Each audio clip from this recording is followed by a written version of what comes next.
अस्सलामुअलैकुम वरहमतुल्लाहि वबरकातुहू। 11वीं शरीफ का महीना चल रहा है। हम देखते हैं कि अहले सुन्नत वल जमात में जितने भी लोग हैं, अक्सरियत नमाज नहीं पढ़ते हैं, पर फातिहा की तरफ जो है ज़्यादातर रुजू करते हैं।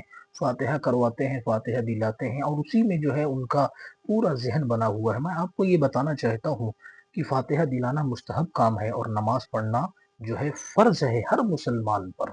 तो हमें और आपको चाहिए कि ज़रा इन बातों पर गौर करें। जैसे हमारे दरमियान ये बातें बहुत आम है कि बड़े बड़े जलसे करवाएंगे रात रात भर और सुबह में फजर की नमाज जो है वो नहीं पढ़ते हैं।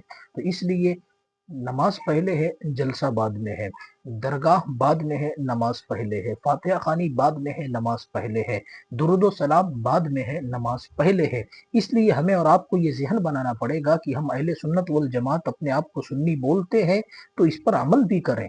क्या है, बुजुर्गों का अकीदा यही रहा है कि पहले फराइज की तरफ फिर नवाफिल की तरफ। लाइक सब्सक्राइब जरूर करना।